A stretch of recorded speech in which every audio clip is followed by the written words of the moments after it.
The North African Campaign, spanning from 1941 to 1943, was not only a clash between seasoned armies, but also the harshest test of both sides' ability to sustain logistics.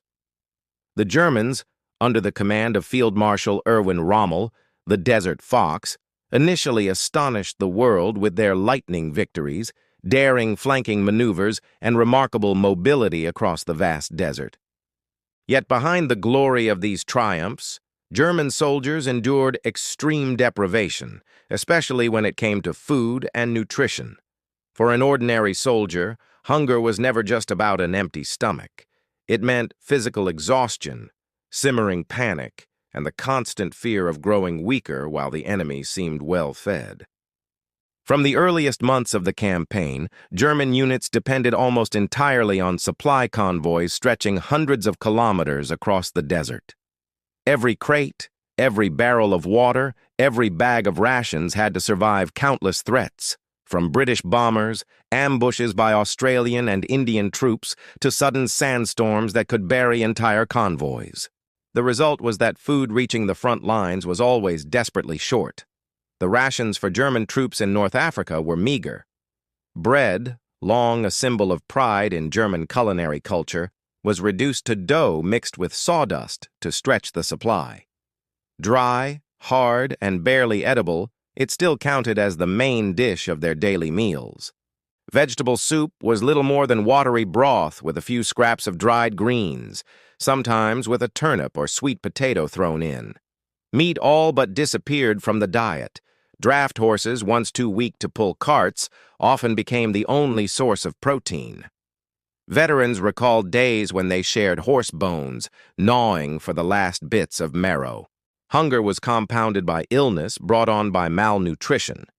Scurvy, caused by a lack of vitamin C, left gums swollen, teeth loose, and bodies weak.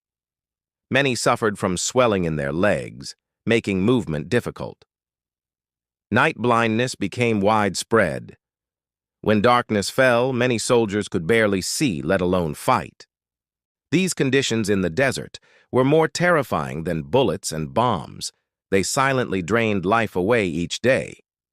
Worse still, things at home in Germany were grim. From 1942 onward, total war meant food rations were cut again and again. Families, wives, children, parents, survived on black bread, potatoes, and small amounts of vegetables. Meat, butter, and milk virtually vanished from daily life. Letters from home, instead of encouragement, were filled with worries about hunger and the endless queues outside food stores. Many soldiers admitted they fought at the front with their minds tormented by thoughts of their struggling families. Meanwhile, Nazi propaganda endlessly proclaimed that the enemy, especially the Americans, was a weakened nation drowning in economic crisis, short on food, and soon to collapse from scarcity. In some ways, this narrative comforted the soldiers. At least they believed the enemy was no better off. But history proved the truth to be the exact opposite.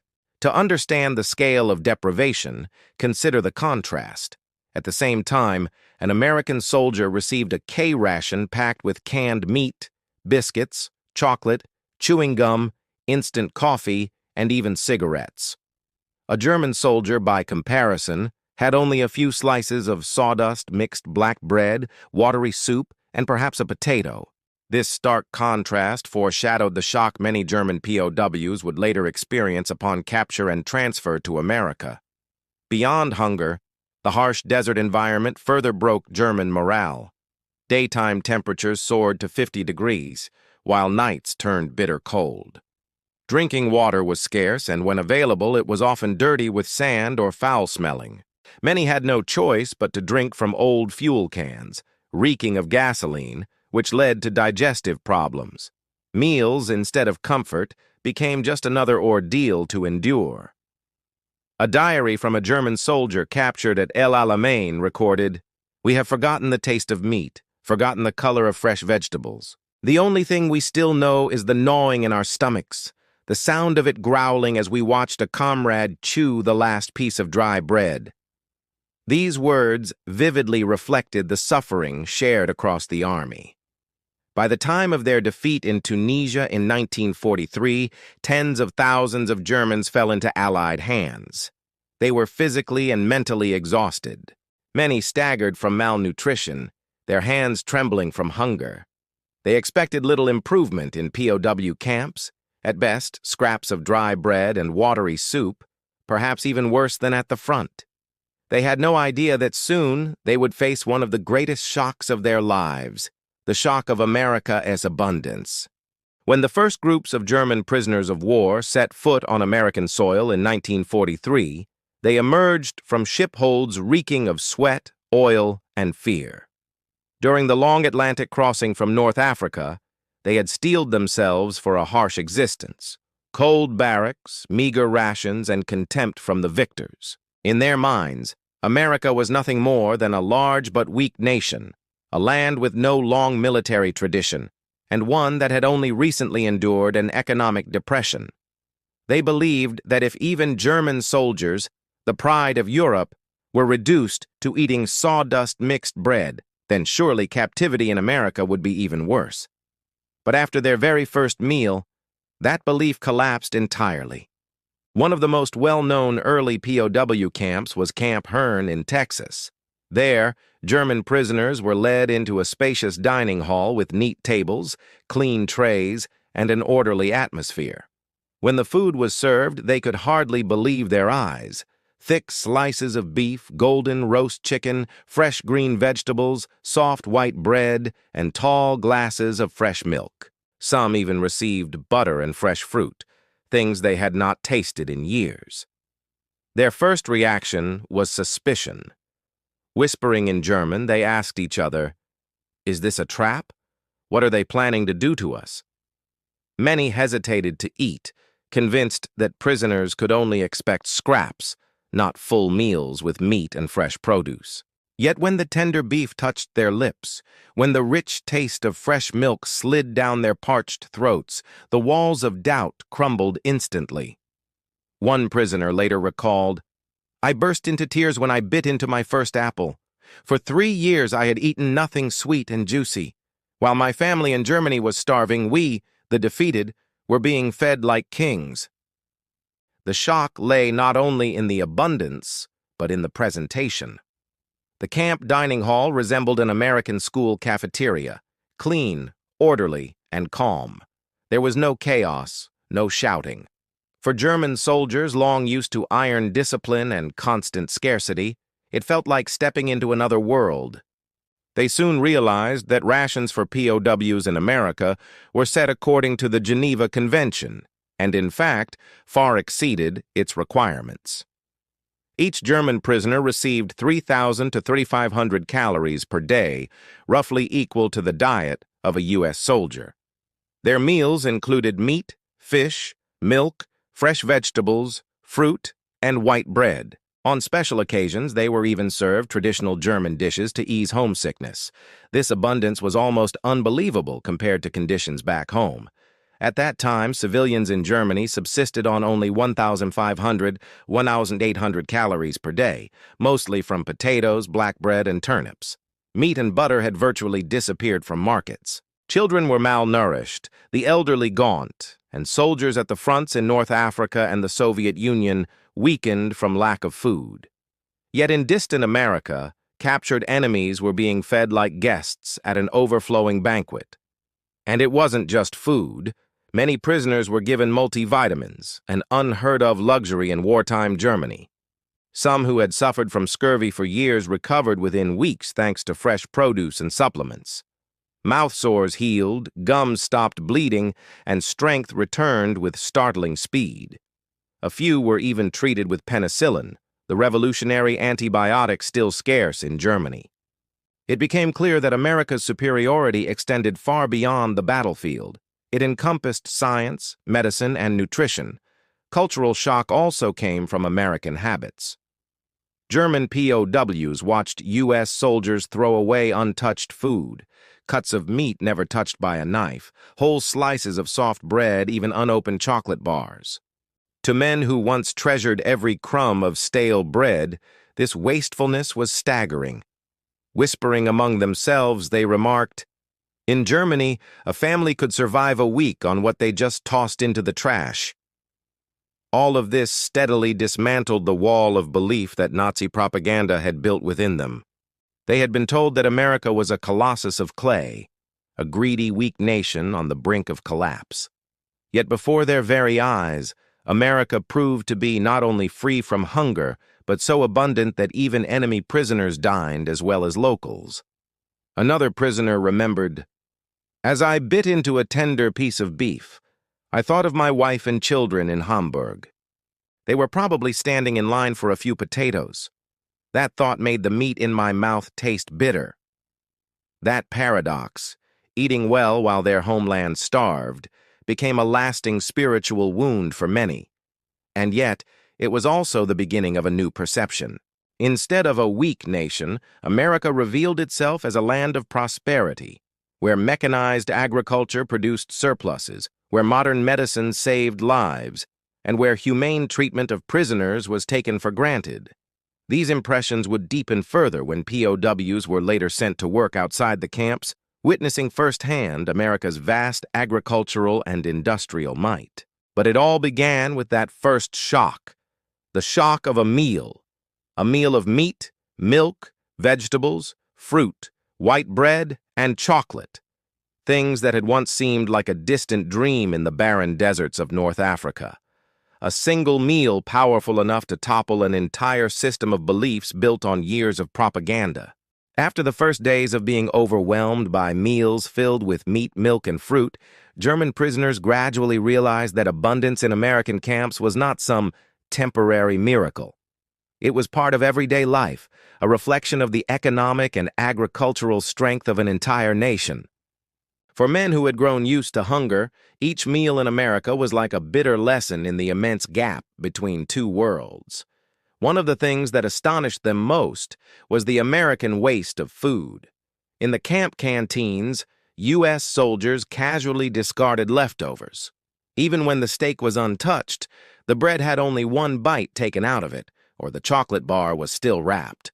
Trash bins in the camps often overflowed with perfectly edible food, a sight that stunned the Germans.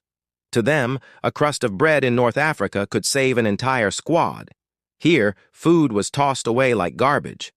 Many prisoners admitted that, at first, they could not bear such waste. Some secretly retrieved discarded food, not out of hunger, but out of habit and survival instinct after years of deprivation. Only later, once they were convinced their own rations were consistently generous, did they stop. Yet the memory of America's excessive luxury never faded. Outside the camps, when sent to work, prisoners saw even more overwhelming abundance. On farms in Texas, Iowa, and Kansas, they watched vast fields stretching to the horizon, with giant combine harvesters roaring across them, reaping wheat so quickly that in just a few days, enough grain was harvested to feed an entire city. They saw immense silos, rail cars loaded with corn, wheat, and soybeans, all moving constantly across a nationwide rail network. One prisoner wrote in his diary, "We had believed America was weak, that they had machines but no fighting spirit. But when I saw these fields, when I saw them harvest thousands of tons of grain in just a few days, I understood that we were fighting an enemy with unimaginable strength." Some even witnessed American farmers throwing away produce. Because of overproduction, slightly bruised apples, undersized oranges, or surplus fish were often discarded rather than sold. Germans stood in silence, shocked. Back home, such waste could have saved thousands from starvation. One exclaimed, "The oranges they throw away in a week could feed the entire city of Berlin."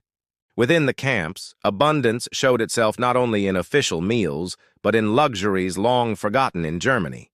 Chocolate and ice cream were prime examples. In Germany, chocolate had disappeared from stores early in the war, existing only in sweet memories of peacetime. Yet in America, it was sold in camp canteens, available for POWs to buy with their labor wages. Ice cream, too. While Europe burned, in America, frozen treats were still produced and distributed so regularly that even prisoners could enjoy them. They also received cigarettes, soap, and toothpaste, luxuries in Nazi Germany, where civilians often reused soap or made crude substitutes from ash. Such differences highlighted America's superiority not just in agriculture but in living standards as a whole. For many prisoners, the greatest shock was not simply being well-fed, but realizing that America had too much to eat. From a land they had been told was starving from crisis, America revealed itself as a food paradise, where abundance was so normal that people no longer valued it. That sight shattered years of Nazi propaganda. The psychological effect of this abundance was deeper than any bombing. Many prisoners began to ask, if America could feed its enemies this well, how well supplied must its soldiers at the front be? If America could produce so much that it discarded food, how could Germany, already exhausted, hope to win a prolonged war? Such questions eroded their confidence. From once believing themselves warriors of a superior race, many began to feel doubt, even shame. They thought of wives, children, and parents back home surviving on ration stamps, huddling in bomb shelters, eating meager meals, and asked themselves, why are we fighting to defend a regime that starves our families while the enemy has this much to spare? Some later wrote in memoirs that this abundance drained their will to resist. They remained loyal to their comrades, but deep down, their belief in Germany's victory was gone.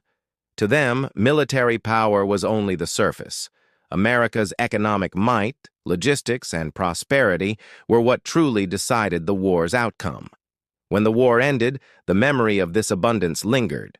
Many returned home with mixed feelings, grateful to have survived and been treated humanely, yet burdened with guilt for having eaten well while their families starved. Some could not even tell their wives and children that in American camps they once had chocolate, ice cream, and beef every day, and yet that very experience planted seeds of change.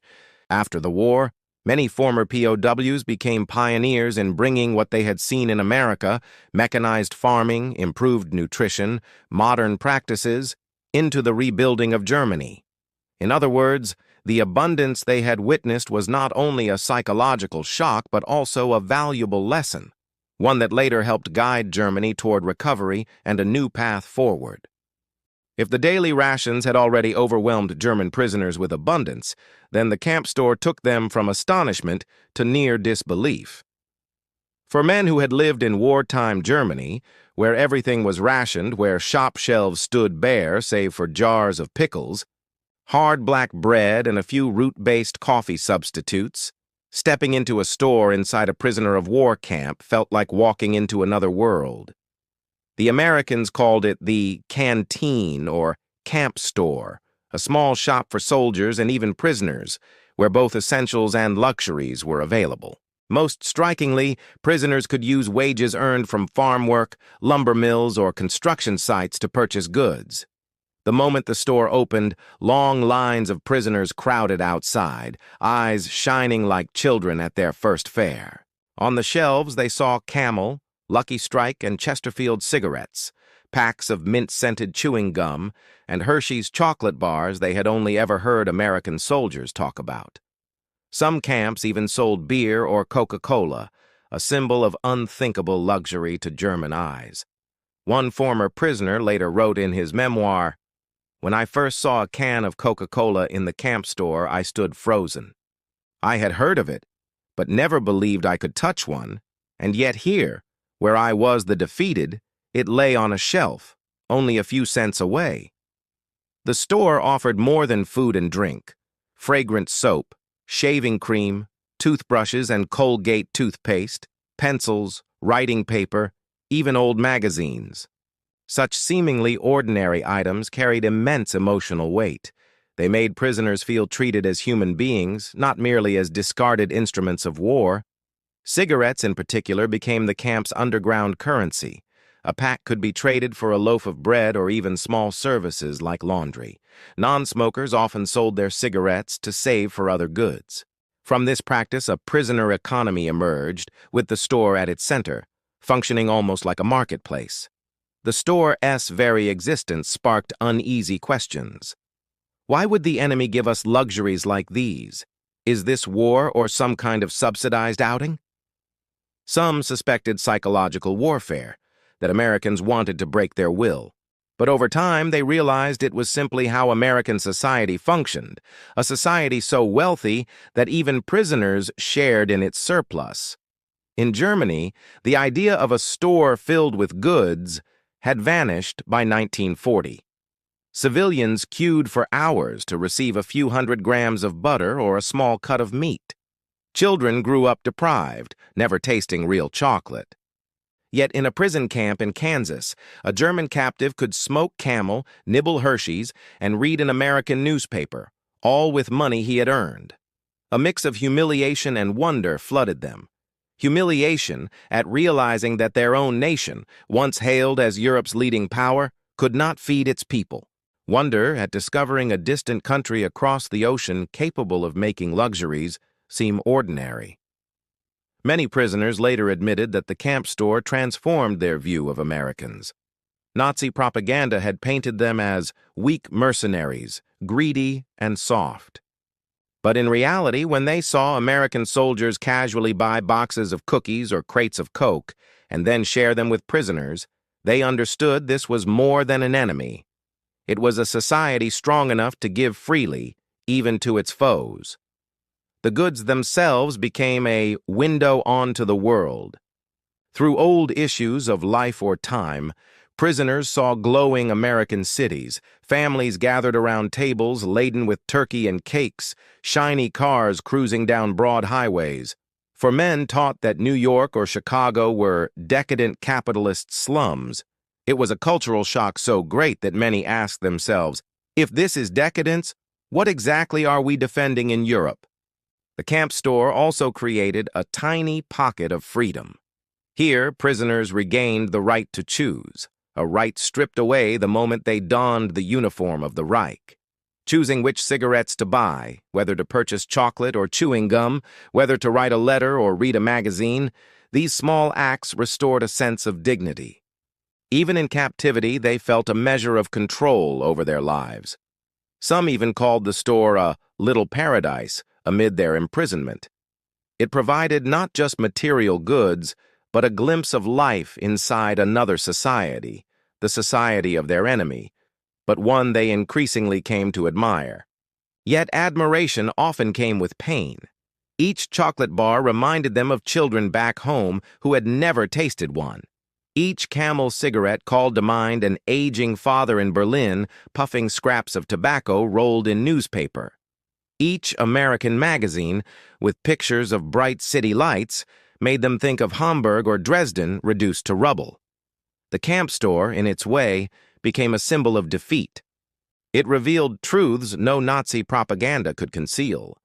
Germany was exhausted, America overflowing, and no battlefield victory could bridge that chasm. Many former prisoners later confessed that lining up to shop in the camp stores woke them up. They no longer believed in Nazi visions of world domination. Instead, they began to imagine another future, one where Germany would have to learn from the very enemy that once held them captive. If the plentiful meals and camp stores had already shaken the faith of German prisoners, then labor and direct contact with Americans was the experience that changed many of them at the very core of how they viewed their enemy. For when they stepped beyond the barbed wire, they did not just face work. They came face to face with American society itself, a society they had been taught to hate. From the outset, U.S. authorities implemented a policy allowing prisoners to work outside the camps, of course under strict supervision.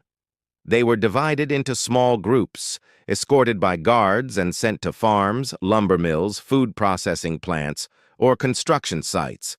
The work was often hard, but it came with pay, wages they could use in the camp store. What surprised the prisoners most was that, in many places, American civilians showed them little hostility. Contrary to their expectation of being cursed and reviled as Nazi devils, many farm owners treated them as ordinary workers. Some even chatted with them, offered extra water, or invited them to share lunch with the family. It was a cultural shock. The enemy on the battlefield could be so friendly in everyday life. One prisoner recalled, "The farmer I worked for handed me a ham sandwich. I hesitated, thinking it was some kind of insult, but he simply smiled and said we were working together so we all had to eat. In that moment, I realized there were things more important than war." For many, labor was also the first time they saw American mechanized agriculture up close. In Germany, a wide field required dozens of farmers with horses or hand tools. In America, a single combine harvester could manage dozens of hectares. Tractors, trucks, and towering grain silos formed a colossal system that left prisoners speechless. Quietly, they compared. Back home, German farmers worked themselves to exhaustion and still faced shortages. In America, machines replaced human toil, harvests overflowed, and there was so much food that even prisoners could be fed well. They realized that America's true power did not lie only in its weapons, but in the vast agricultural base that sustained its armies, navies, and air forces around the world. Beyond farms, some prisoners were assigned to sawmills and processing plants. There they witnessed efficient assembly lines, American workers laboring in safe conditions with regular breaks and proper lunch hours. This was a stark contrast to their memories of German war factories, where laborers, especially forced laborers from occupied countries, were driven to exhaustion. The more they saw, the more they recognized that American society was nothing like the propaganda had claimed. They had been taught that America was a land of rotten capitalism, where citizens starved under exploitation. Yet before their eyes, American farmers and workers wore clean clothes, had enough to eat, and even shared freely with prisoners. One memory often retold was that of being invited into an American household for a family meal. Not all prisoners experienced this, but those who did remembered it for life.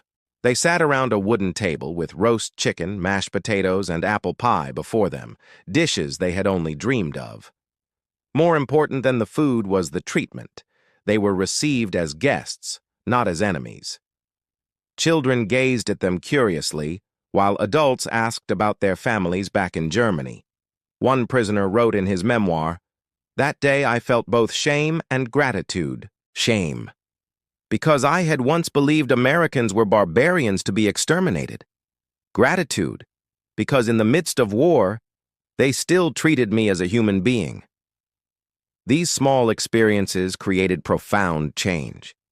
Many prisoners began to soften. They no longer saw Americans as absolute enemies, but as people they could understand, even converse with.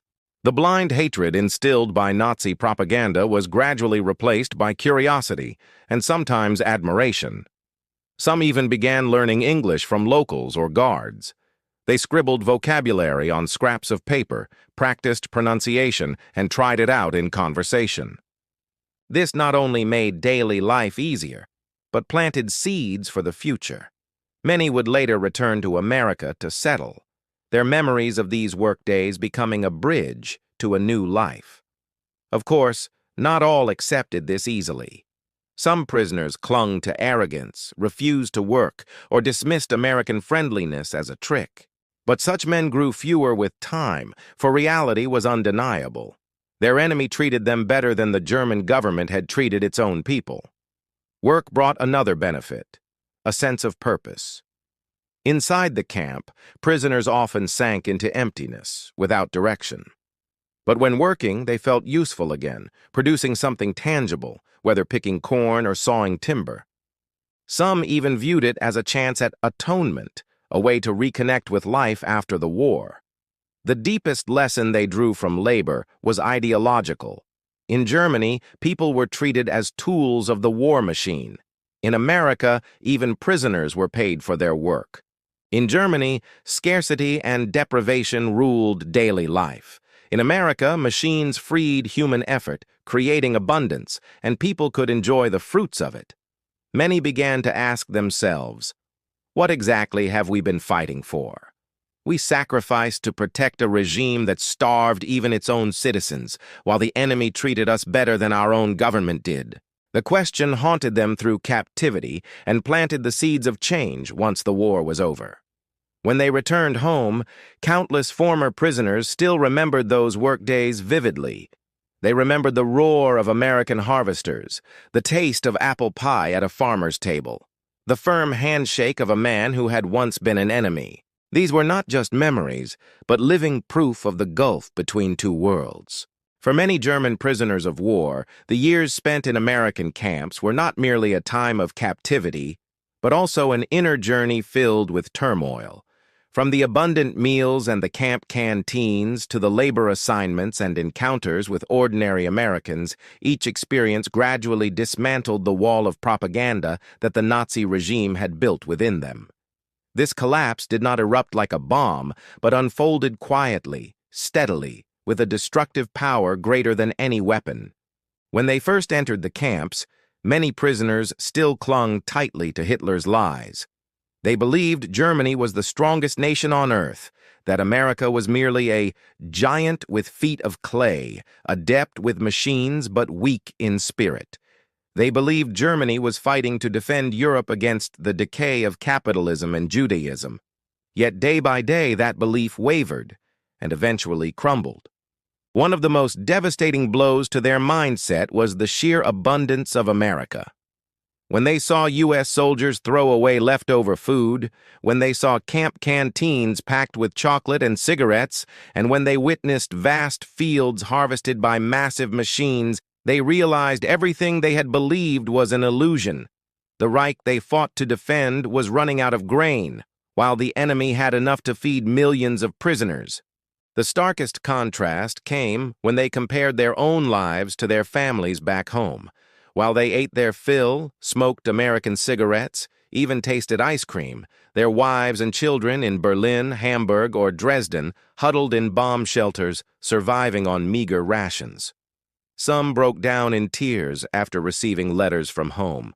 A wife wrote that their 3-year-old son had never tasted chocolate, while the father had just eaten a Hershey's bar in camp. The guilt struck like a knife to the heart. Beyond material abundance, the humanity of Americans left a deep psychological impact. Many prisoners had braced themselves for cruelty, knowing how Germany itself treated Soviet POWs. But reality proved otherwise. They were given proper food, medical care when sick, and even wages for their labor. At first, some dismissed it as a propaganda trick, but over time they realized this was simply the natural order of American society. This kindness forced them to ask, if we are the righteous ones, why do we torment prisoners and civilians while the enemy treats us with decency? The question gnawed at them, eroding blind loyalty to Nazism. Another shock came from exposure to American media and culture available through magazines in the camp canteens.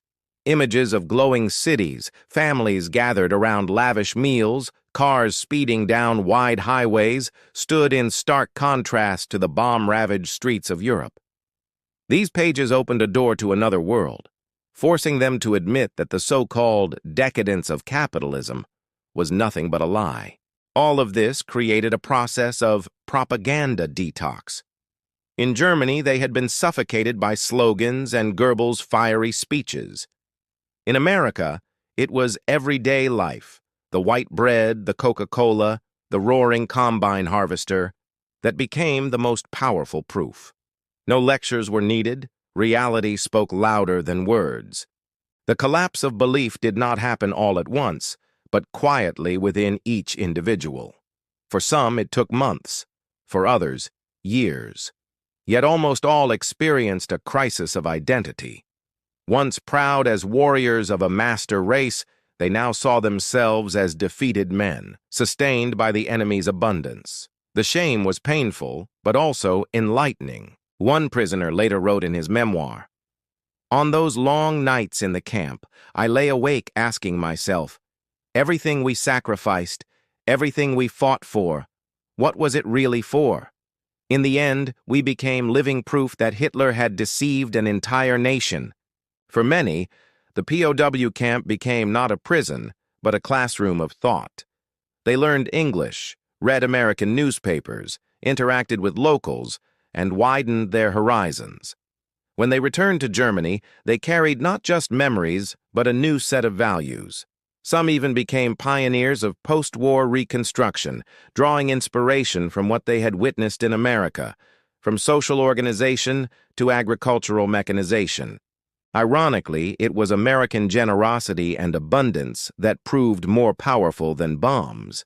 It did not kill the prisoners, but destroyed the Nazi faith within them. Not propaganda, not slogans, but a glass of milk, a slice of apple pie, a Camel cigarette shook the foundations of their ideology. When the war ended, many former POWs returned home torn between two selves. The German soldier who once believed in Hitler and the new man who had seen the truth in America. They knew their world had changed forever. Some admitted that the collapse of faith was more painful than military defeat. A battlefield loss could be blamed on tactics, weapons, or fate, but realizing that an entire nation had been deceived and that they themselves had believed the lies was a deeper humiliation. Yet this psychological shock also bore fruit. It freed them from Nazi chains of thought and opened the way for integration into the democratic world. Many, especially in West Germany, became loyal citizens of the Federal Republic, helping to build a new society founded on truth rather than deceit. When the last guns fell silent in Europe in May 1945, many German prisoners of war held in American camps could not immediately return home. The war was over, but their journey back was long, complicated, and filled with inner conflict.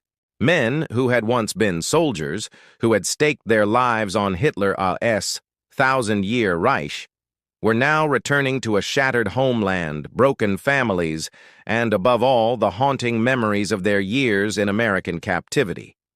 At first, many POWs looked forward to repatriation as a great hope. They believed that going home meant reuniting with family, reclaiming their homeland, and restoring a sense of dignity. But reality proved harsher.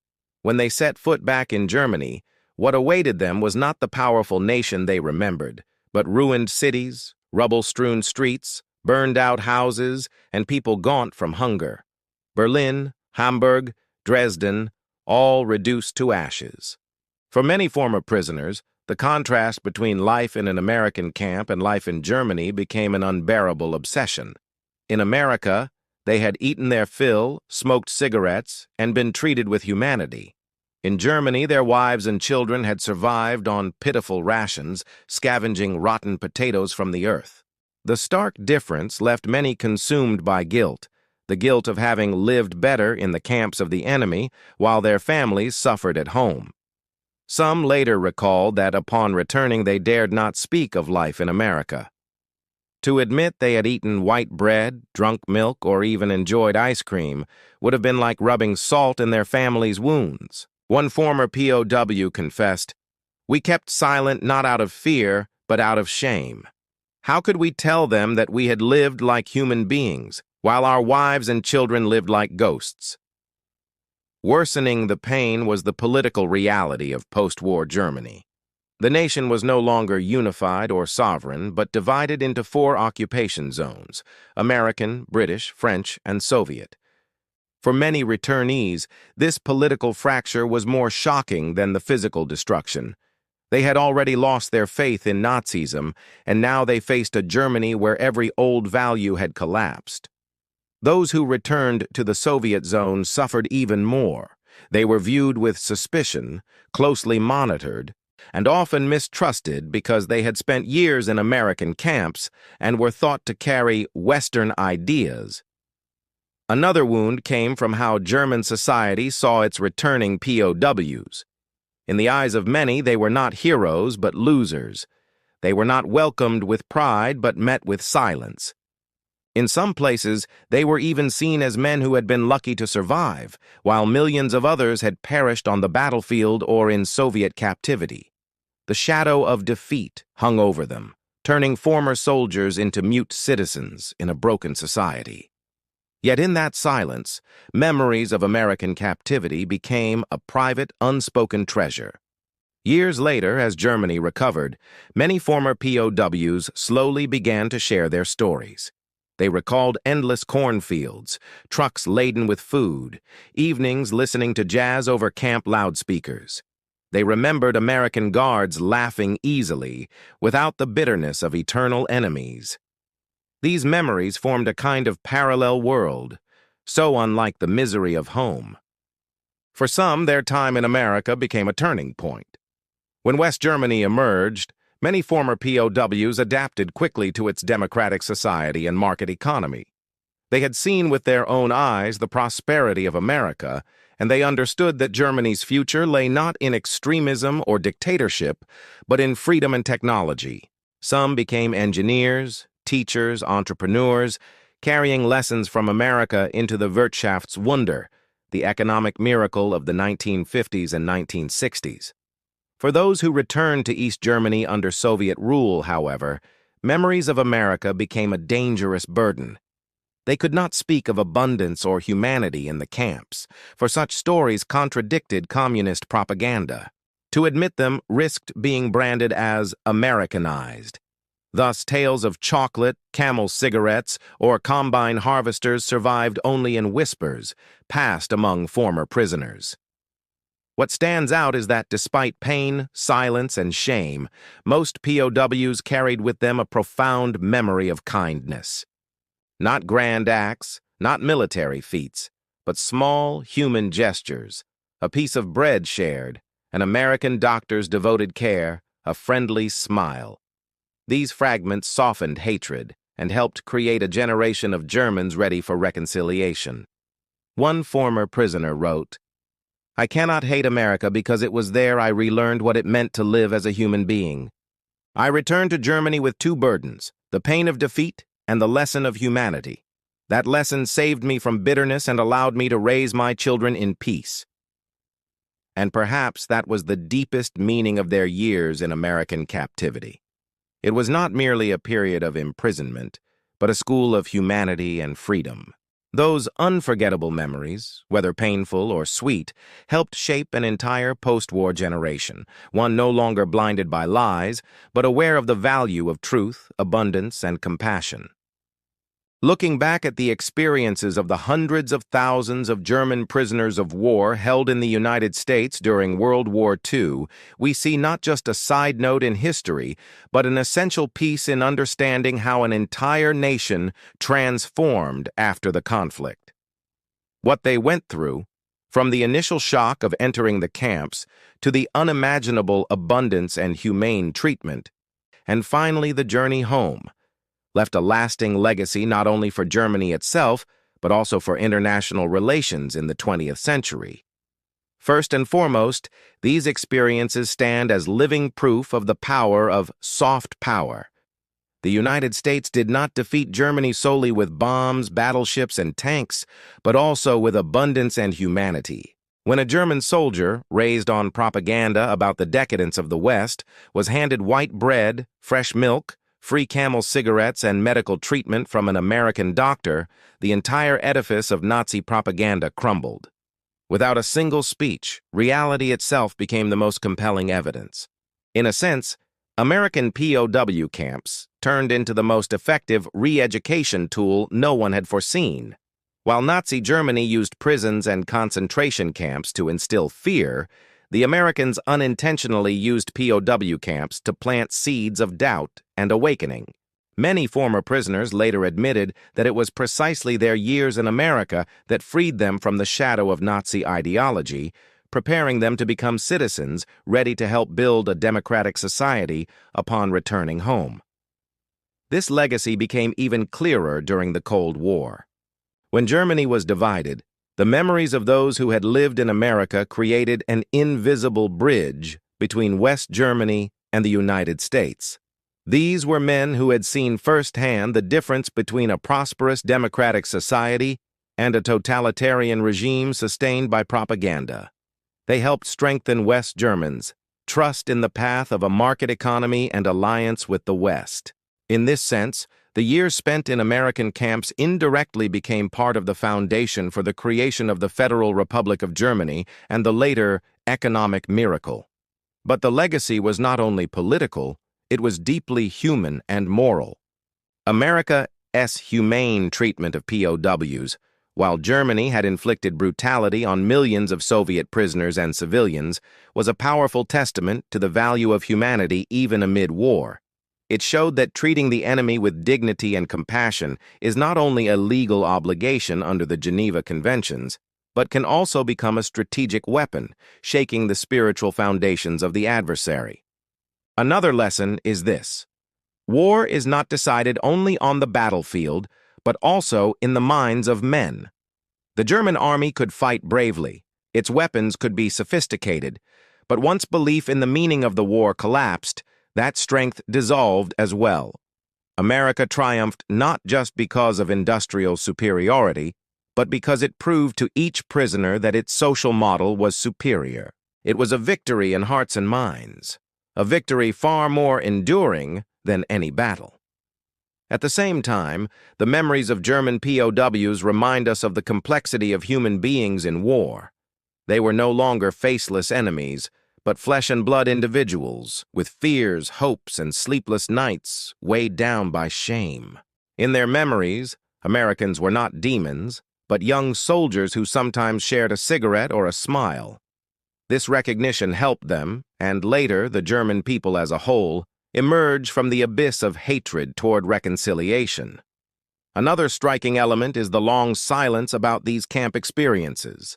Many former POWs chose not to speak of them, feeling ashamed before relatives who had endured hunger and hardship at home. Only decades later, when the war had receded into history, did memoirs begin to appear, revealing memories of chocolate, ice cream, cigarettes, and the haunting realization of America's overwhelming abundance. That silence itself became part of the legacy. It reflected the complexity of war memory. Truth is not always easy to tell, even when it speaks of humanity. Seen in a broader sense, this story carries an important lesson for international relations. Humane treatment of prisoners is not only a matter of morality, but also a form of long-term investment. Today's prisoners may become tomorrow's citizens of an allied nation. History proved this true. Many who had once been POWs in America later became politicians, intellectuals, and entrepreneurs in West Germany, playing key roles in its integration into the democratic world. Ultimately, the greatest legacy was perhaps a new understanding of humanity and war itself. The American camps were not paradise. They were still places of confinement, of homesickness, of the humiliation of defeat. Yet within that tension, men learned a basic lesson: that humanity can survive even in the harshest conditions, and that humanity itself is the most enduring strength of all. Today, when people speak of those POW years in America, they do not only speak of war, but also of reconciliation and rebuilding. It is proof of mankind's capacity to rise above hatred, reclaim dignity, and learn to live together after history's tragedies. Thus, when we close this story, we see not only German prisoners standing in line behind barbed wire, not only the hum of American harvesters across golden fields, but also hear the echo of a timeless lesson. Sometimes victory does not come from the barrel of a gun, but from a loaf of bread, a glass of milk, or a gesture of compassion at the right moment. That is the kind of victory that touches the heart and leaves a lasting legacy for all humanity.